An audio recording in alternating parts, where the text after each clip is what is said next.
So according to NHK World, a test taker was disqualified for poor mask manners, and according to the website, a person taking Japan's new standardized university entrance exam has been disqualified for failing to wear a mask properly to prevent the spread of the coronavirus.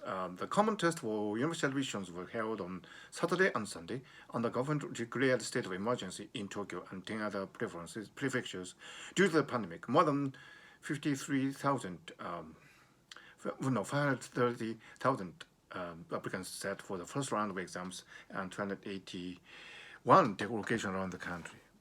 The National Center for University Entrance Exams says a person taking the test in Tokyo was disqualified for refusing to keep his or her nose covered after being repeatedly instructed to do so. So, according to Japanese news media, this person was in his 40s and he was disqualified because he didn't wear the mask properly. His nose was showing like this, and he was actually instructed to cover his nose reportedly 6 times, and he didn't comply, and that's when the examiners told him that he was disqualified, and it is reported that they are having some commotions, and and so in the Japanese social media, the majority of reactions have been in reproach of this person. Many people said that he should have obeyed the rule, and specifically the exam, because examiner told him to cover his nose 6 times. That was enough warning. He deserves to be disqualified. That seems to be the consensus of the Japanese social media. But I strongly disagree with that kind of mindset.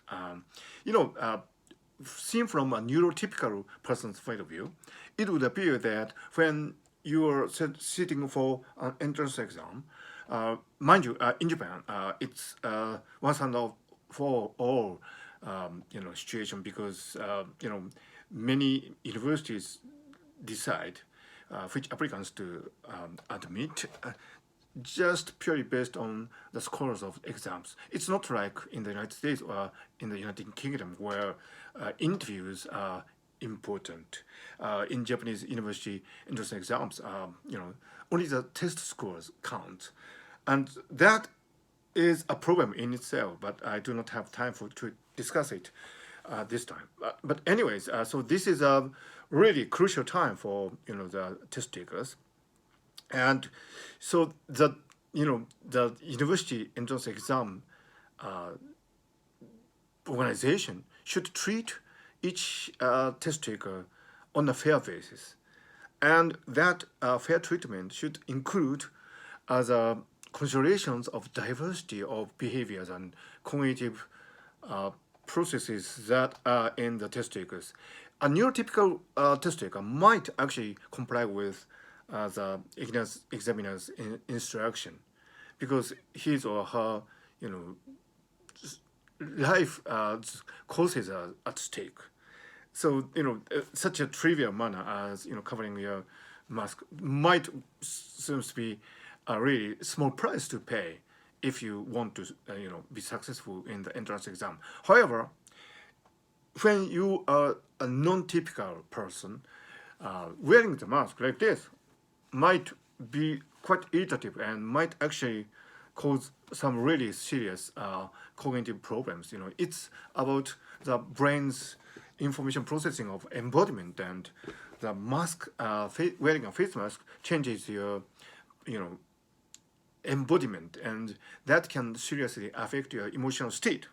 So I'm not talking here about disorders and symptoms, because these labels tend to divide people into two sectors: the normal and abnormal, or typical and non-typical. And actually, it's a spectrum. So many people are different, and every person has his or her own unique approach to life. So some people might actually find it really difficult to comply with examiner's instruction to wear a face mask like this.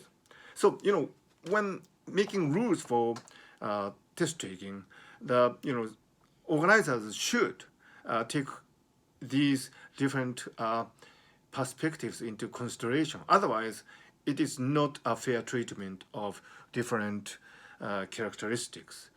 But in this case, the National Center for University Entrance Exam of Japan did not consider neurodiversity in a serious manner. That's my opinion. And it is reported that this test taker was actually in his 40s, which actually does not make any significant difference because, in the Japanese media, many people reacted to this information and they said that, well, since he was in his 40s, he should know better and we should not really consider him as an immature, inexperienced person. So we should not really, give allowances for any, specific failures that this person might possess in terms of social behavior and so on. So, many people say that, oh, he's over 40, so there's no problem, which I strongly disagree. That's simple, outright ageism. Any person can, enter the university. He or she is entitled to, study at the university, no matter how old they are. I mean, it's in Japan is a country where people have this really stereotyped idea about how old you should be when you enter the university, right? And typically, you would enter the university at the age of 18. I did enter the university at the age of 18, but I do not say that that was normal or typical. I mean, every person has his or her right to do whatever he or she likes in their life. And, this particular person was sitting for the entrance exam at the age of 40 or something, and that is perfectly okay. So the fact that this test taker was over 40 does not have any implications for this particular argument. So I am saying that this is a kind of a Maskgate showing the Japanese society's systemic failure to consider diversity and give a really fair treatment.